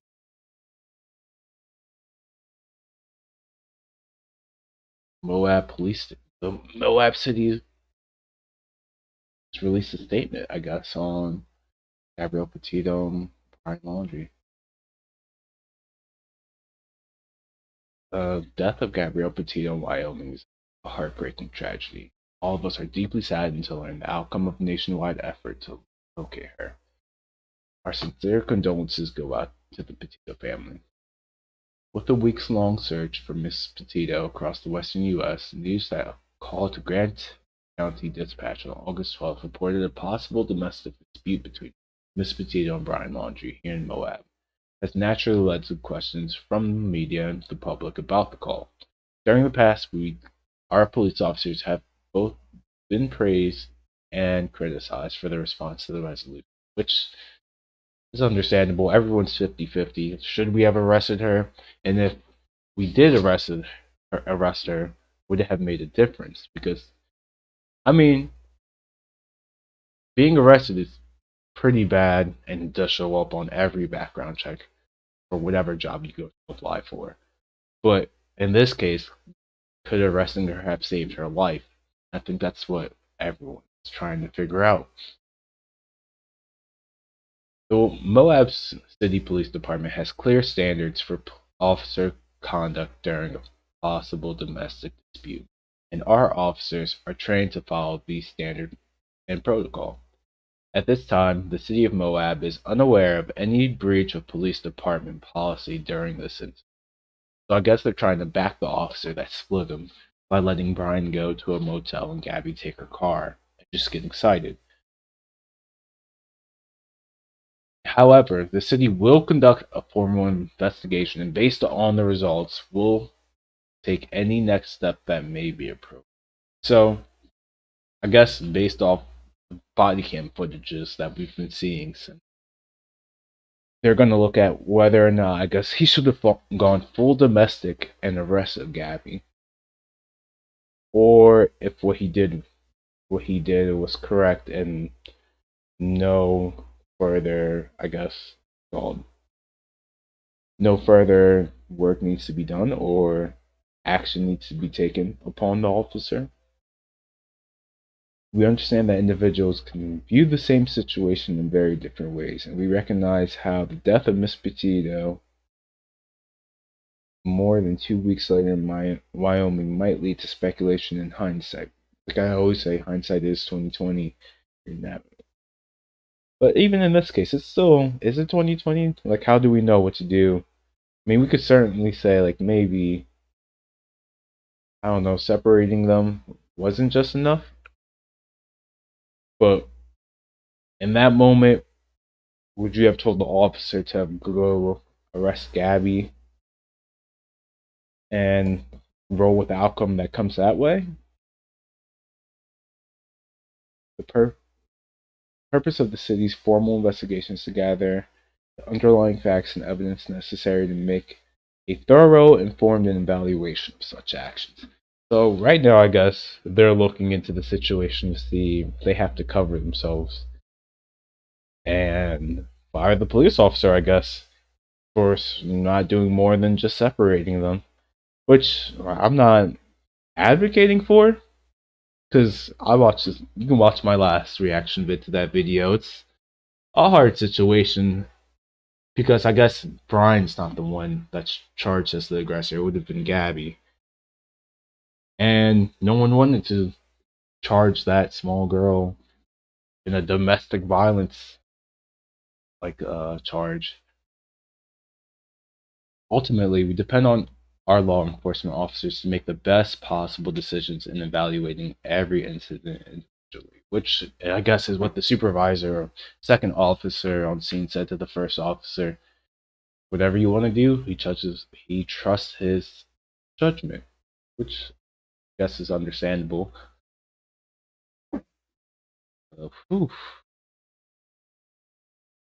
We'll see the outcome of this investigation and I guess go off from there.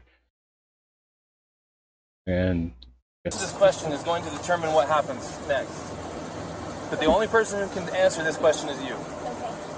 Think very hard before you answer the question. Do not quickly answer it. Think very hard. When you slapped him those times, were you attempting to cause him physical pain or physical impairment? Was that what you were attempting to do to him? No. What were you attempting to do? What was the reason behind the slapping and stuff? What was it you were attempting to accomplish by slapping? I was trying to get him to stop telling me to come back. Well, it doesn't sound to me like she attempted to injure him. I think it was right here, after he came back from his car, after searching up, like, what's it called? The code for domestic assault. You need to attempt, and when you're attempting something, you need intent as well. So, let me do that one more time. Attempt is different in the definition of law, where when you attempt to do something, you have to have intent to actually commit the crime. But Gabby's intent was never to hurt or cause bodily injury, which allowed them to, I guess, not arrest her and just separate the two. It's your call. This is 100% your call. I support you either way.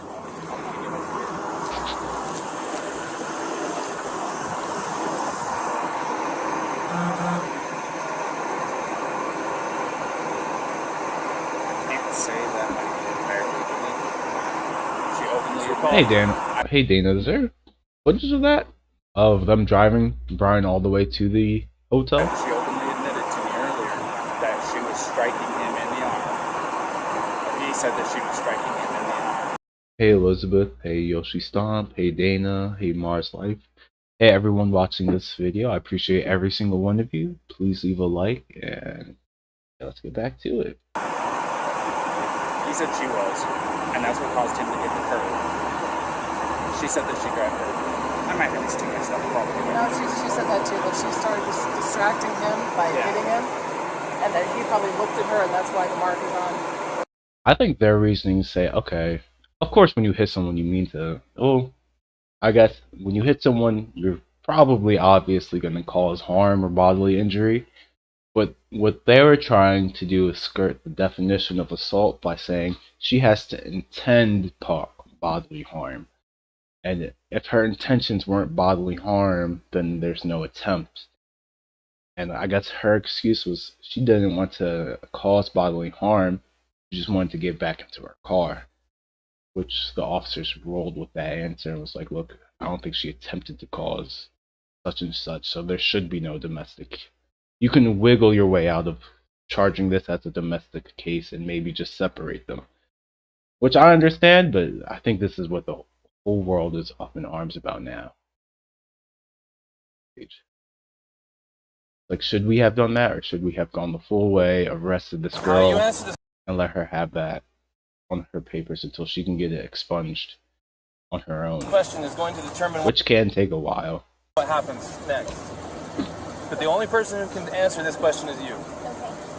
Think very hard before you answer the question. Do not quickly answer it. Think very hard.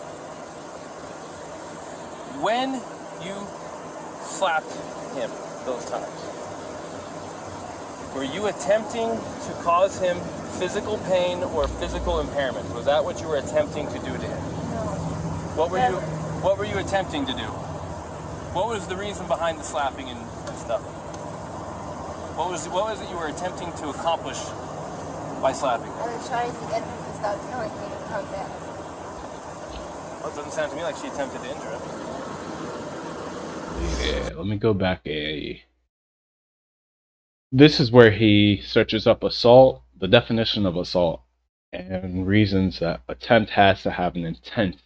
And that's how they lead up to the next question. If she doesn't intend bodily harm, then maybe we can't say she attempted to do such and such, which would lead to a domestic. He's shoving her to get her out of the van, but he's not assaulting her, or he's not assailing her, he's trying to keep her out. She's punching, slapping, everything. He called his supervisor just now. He Googles it and talks to his buddy about it. So right about here, or in the next minute, his buddy's going to come up to the window after he searches up the definition of assault in law, because assault can have many different definitions, but they're law officers, so I guess you have to find the law's definition of assault.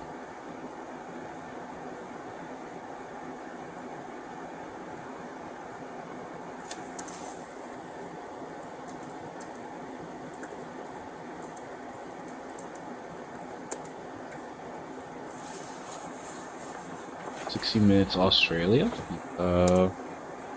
Is it like relatively new? Injury means physical pain, illness, or any impairment of physical condition. So let's see. He's not ill. He doesn't have an impairment of physical condition. And if he's not in pain, like how far do you want to go with this? Like, you know why the domestic assault code is there. It's there to protect people, especially the reason why they don't give us discretion on these things is because too many times women who are at risk want to go back to their abuser. They just wanted him to stop, and they don't want to have to be separated. They don't want him charged. They don't want him to go to jail, and then they end up getting worse and worse treatment, and then they end up getting killed. Mm-hmm. In no way, shape, or form that I can perceive does what happened here, a little slap fight between fiancés who love each other, want to be together, can I perceive that this is going to digress into the situation where he's going to be a battered man? Yeah, in who is it, Yoshi Stomp? You have like a great like view on it. The intent, I guess, is just for like, you know, not everything's intended to be assault. There can be like an accidental, I guess, bump or whatnot, and that's not assault. It's just an accident. So when going to charge someone, you want to make sure that they intended to do what they were trying to do, or what the person perceived happened. Like, oh, they hit me, and I think his intention was that as well. The police officers are going to also look for that as well, his intentions. But then again, I don't have a crystal ball. So I was looking at I talked to the assistant chief to see if there's any way to just go less than than the full force domestic assault route. Right. And he says, look, I mean, you either go all the way or you don't. And it's like, okay, but under what circumstances can I not? And really the only time I cannot is if it doesn't fit. If it fits, then it's in the law, then you have to do it. So I went and I looked at the code for assault, because this is an assault enhanced with domestic assault. Utah Code assault. Now you and I both know what it is, but think of how valuable it is to look it up and read it word for word, especially when what you're doing is going to get evaluated by a court who cares a lot about words. Words are there for a reason. Assault is an attempt with unlawful force or violence to do bodily injury to another. So did she attempt to do bodily injury to him? She went to smack him. Was it her intention to do him bodily injury? Now, that's what we have to find out, because it says bodily injury is, that by definition, physical pain, illness, or any impairment of physical condition. Well, he's got a swollen right eye. We don't care what the result was, we care about the intent. So we gotta go find intent. If she did not intend to cause him pain or illness, or to cause him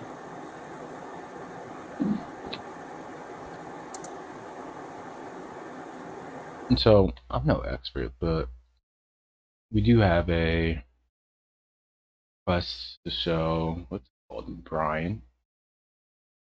Or what's it called, the 60 Minutes in Australia. Gabby. This past week, the world has watched an American tragedy unfold. Gabby Petito and her fiancé Brian Laundrie were a young couple who... See the police if I get pulled over. Even if it's something as stupid as speeding, though. Not wanting to get him into trouble. They're red flags to me. Then again,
back to what's it called? Brian's sister in a lie. Let's see if Brian ended anything else. We are. Oh, he went to Cassie's house. So hopefully he sets up shop here, because this is obviously has to be a new called a new focal point, let's just say. Our house has a lot of security cameras. The dogs are going nuts inside by the door.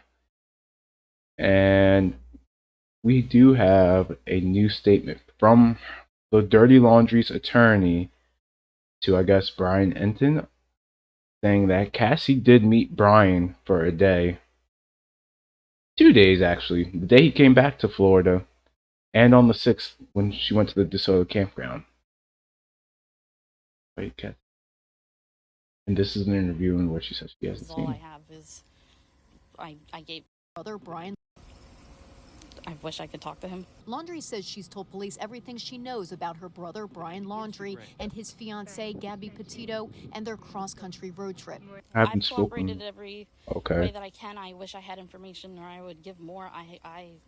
This is all I have is all in a lie. I gave to the police. Petito's father says he isn't sure Cassie Laundrie is being fully transparent, given the fact that her parents and her brother haven't said one word to police. I'm hoping. She said some words that just weren't truthful. She didn't stay silent. She just lied. So I mean, That the pleas and the begging and the community and the, entire damn planet knocked some sense into her where she's like, I gotta speak. Police in Northport, Florida, where the Suffolk County natives had been living with Laundrie's parents, are continuing to put pressure on the Laundrie family today by doing more media appearances. But the family doesn't seem to be budging. Neither does Brian. neither did she when she went and kept lying. Saw her brother the days following his return to Florida without Gabby Petito, despite her previous comments. That's like really major to come back on. It's like saying you saw her, you haven't seen a criminal, but then you're like, oh no, I did see him twice. Just misinterpreted the question. I don't get how you speak your way out of that and how she doesn't get charged with anything at this point. Because if maybe she just only talked to police officers and not FBI. Lying to a federal agent is a charge. I feel like she should be charged with something because these are details that are really important. Like seeing him on September 1st and September 6th. What did he say to you those 2 times? What was he like? Did you ask about Gabby? Why was he in Gabby's van and no Gabby? But yet she just said, no, I haven't spoken to him. Which is completely different from I've seen him without Gabby, and I've seen the van without Gabby. You're covering for him. You can't say that you're not at this point. And you went on says she news has to told do police it. everything she knows. In an exclusive interview with ABC, Cassie Yeah, Laundrie says she hasn't spoken to her brother since he returned to their parents' home in Florida. I haven't been able to talk to him. I wish I could talk to him. Laundrie says she's I feel like this should be more outrage right here. brother Brian Laundrie and his fiancée Gabby Petito. Brian Enton with the latest news, and now he's outside. He used to be outside the Laundrie home 24/7, like the parents' house, but now I guess he's just moved over to the new focal point, which is Cassie's house, the sister. And he'll go live soon, so I'm probably gonna stay on live and just watch his live on it. So, just like you guys, I want to know some answers too as to why she was lying. And it's October 1st. This was taken probably around the 11th, her interview. So almost a whole month Brian's been missing. Now she releases through her lawyer after they found video of her at the park with him that, oh yeah, she's seen him once or twice. Not definitively either once or twice. Just maybe once or twice. Don't like the suspect. It's not. Your credibility has definitely been shot, and you should now be looked at as a suspect for maybe helping your brother in some way, shape, or form. But until then, I guess let's just go around. Petito. I actually want to hear what one of you guys have to say on this. Let me get the number and type it into this chat. What do you guys think about her lying to the 48?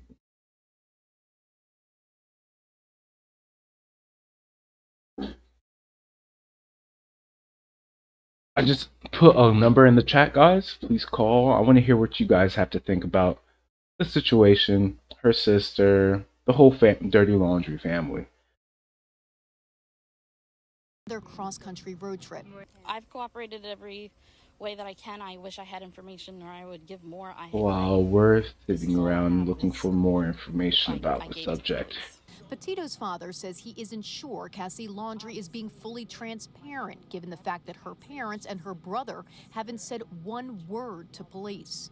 I'm hoping that the pleas and the begging and the community and the,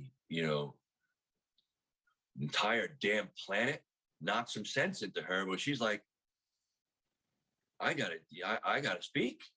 Police in Northport, Florida, where the Suffolk County natives had been living with Laundrie's parents, are continuing to put pressure on the Laundrie family today by doing more media appearances. But the family doesn't seem to be budging. Neither does Brian Laundrie, who is in a known location to investigators in Florida. Police say they're still processing whatever they found in the couple's camper van. Laundrie and the van were in Florida for more than a week before anyone even knew Petito was missing. So basically, like Lisa Chapman, Dog the Bounty Hunter's daughter, this is perfect for what that daughter is, for what Cassie's been doing. Lawyers have always been like, deny what you cannot admit.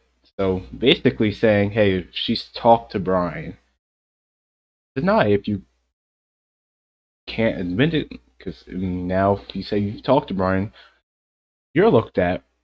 And up until she was caught on video, she's been denying it the whole time. But after she got caught, she's now admitting what she can't deny. We've seen you come into contact with your brother since he's been back. And you explained that before saying, I haven't been able to speak to him. Right? Cassie Laundrie says she hasn't spoken to her brother since he returned to their parents' home in Florida. I haven't. Red flag, guys. That's a major red flag. The whole family does need to go into question. Especially after this lie.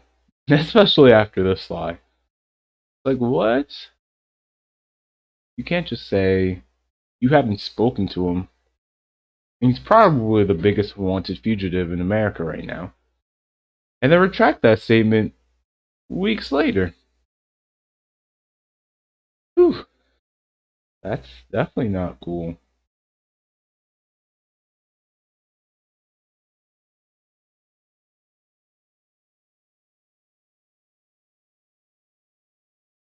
Definitely not cool, guy.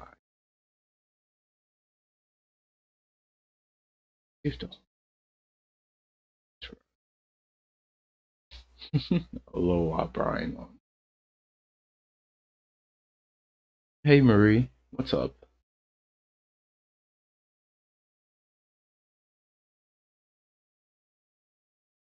Dog's still out there searching.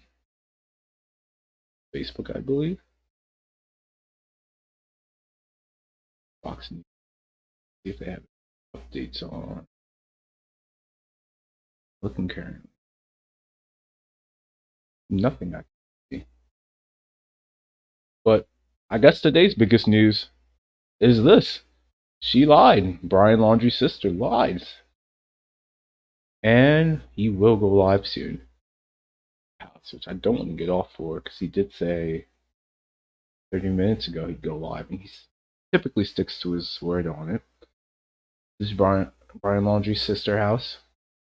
A lot of security cameras. So hopefully, maybe we'll catch Brian on one of them, if he ever did visit there since he's been back. Only adding further to her lie.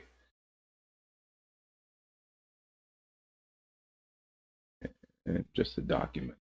Let me get another Brian.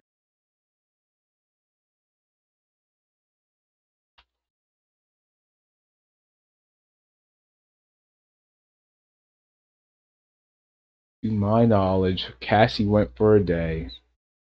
The Laundrie family attorney says. Brian's sister, Cassie, was at the campground last month. Despite Cassie saying in an earlier interview, she hasn't spoken to Brian since he returned to Florida. What? Come on. That banner say, where's Baldo? You, me both. Where is Baldo? But I mean, Dog and the FBI is looking for him, so hopefully something turns up somewhere. Can't keep hiding for long. At some point he's going to need to contact human civilization again. When he does, we'll remember him. What's that? On it.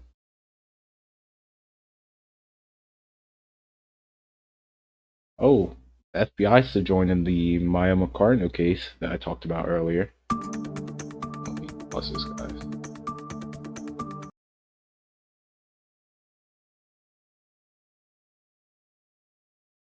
Ooh. Veteran homeowners, if you're ever going to use your VA home loan benefit to get cash, now is the time. Because interest. So what's it called? It's an ad. So let's just read this article while the ad's going. The FBI and Florida's Department of Law Enforcement have joined a search that spans 3 counties for a missing college student, Miya Marcarno. She vanished on the same day a maintenance man improperly used his master key to enter her apartment. So while she was working, the maintenance man that always used to try to flirt with her and that she would turn down broke into her room using the maintenance key that he holds and waited for her to get off work in the most creepiest, violating fashion I guess any person can think of. Like, imagine coming home and someone's already inside your home. It's, I don't know. At this time, they don't believe another person was involved. Here's a photo of Miya Marcarno, 19 years old, went missing about a week ago, last Friday. The person of interest, which was the maintenance man, Armando Caballero, committed suicide when an arrest warrant was issued out for him.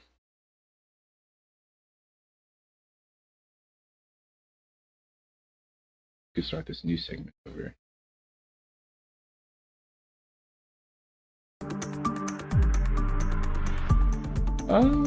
It's just a random news segment. Now they have more than 60 detectives working the case and dogs. Her body still hasn't been found even after the person of interest has committed suicide. So all they have are just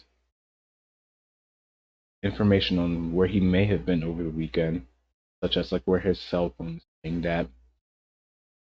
And that's really about it. Another missing persons case, Miya Marcarno.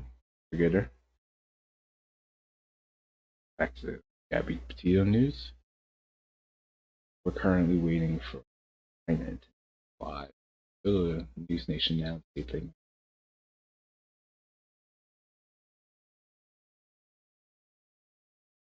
Yeah, and just like they said,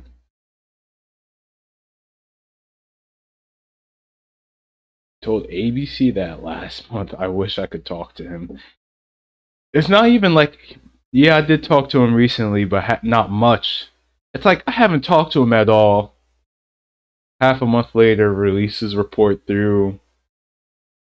I didn't even know she was lawyered up with the family. But I guess since they're all in this together, like the dirty laundries, she released the statement through the same attorney that her brother, her, and her parents all share.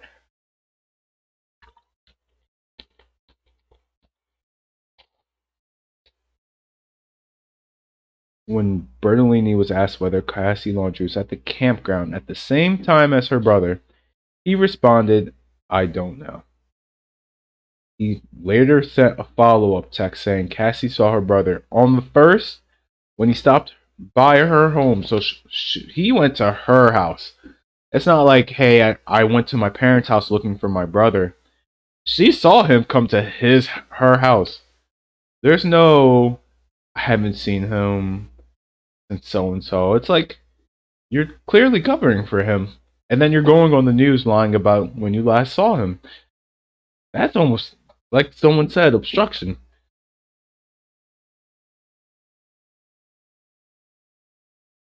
No, I switched back to Gabby Petito. I just did a little quick coverage on the Miya case. No update on where her body could have been found. Brian Laundrie, brainwashing, agreed. You must have some serious brainwashing skills.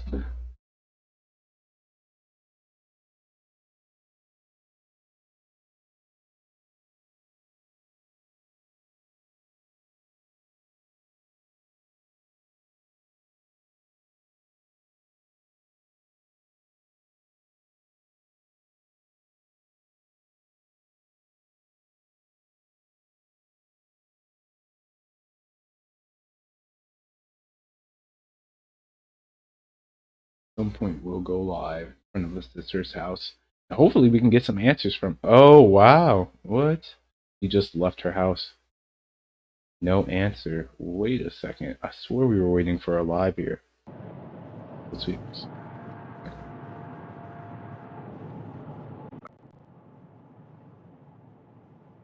Have been following along. How's the signal now?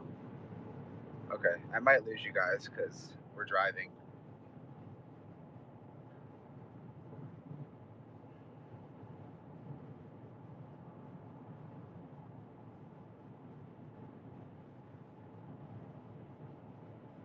So, if you guys have been following along, you probably saw our story this morning that, sorry, 1 second, I'm a little distracted. This morning that the Laundrie family attorney says that Brian's sister Cassie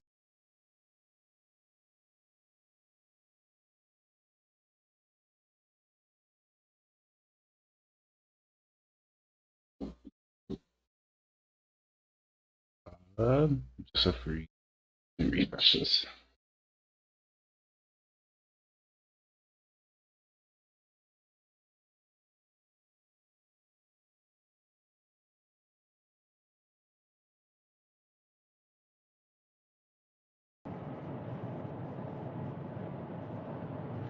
Florida. Well, now the Laundrie family attorney is saying that Cassie was at the campground. And then he sent us more. Let me find that.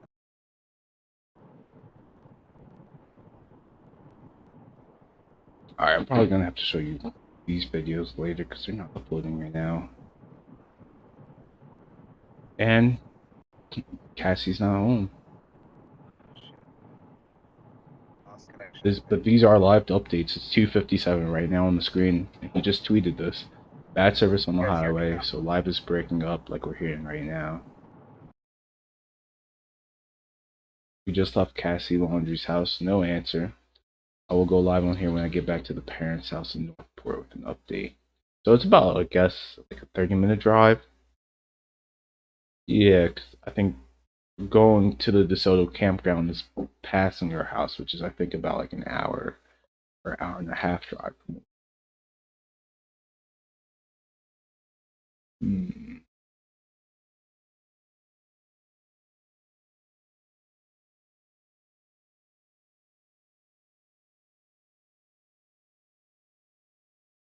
And to his knowledge, Cassie only went to the campground for just a day.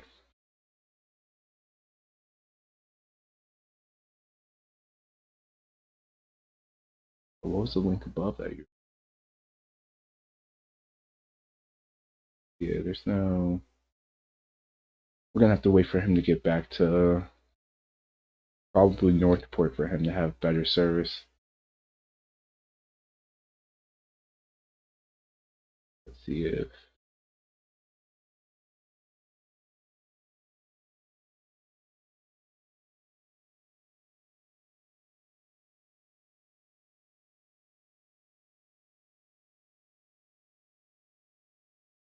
I am of the belief you dropped him off somewhere for his estate. And I am of the belief that you returned that car to this house. Tired of your lies. Laundrie family, you are going to prison. You need to cooperate with authorities. Hey, Roberto Laundrie, were you at the AT&T store with Brian on September 14th and bought him a burner phone? Did you buy Brian a burner phone on September 14th? Surveillance camera shows Brian was with an older woman. Was that you, Roberto Laundrie, mother of Brian Laundrie? We know you're involved, Laundries. We know you helped your son, Brian, escape justice. If you didn't, you need to come out and clear your ABC name. video at You 107. need to cooperate with authorities now. We're here in support of Gabby Petito's family, and all victims of domestic violence. Shame on you, Wait, Laundrie Daniel, I'm family. looking for it? Shame on you. You helped Brian escape. You aided and abetted Brian in his escape from justice. We seek justice for Gabby. Your son Brian will soon face justice. And so will you guys. So will you guys. We are here. The spotlight is on you, Laundrie family. We've been out here 3 days straight and we're not going anywhere. We will continue to support victims of domestic violence, Gabby's family. Justice for Gabby. I'm an Eagles fan. This is definitely not a Panthers jersey. Shame on you, Eagles. I'm in Philadelphia. Shame on you. You will be going to hell. You will be going to hell, Sorry, Laundrie Elizabeth. family. You will be going to hell. Justice for Gabby.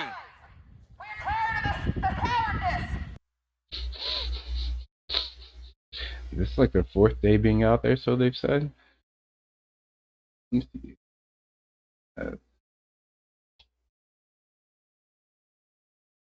See, this is what you should do, you know? Florida man suspected of killing, bearing girlfriend, turned in by mom. There we go.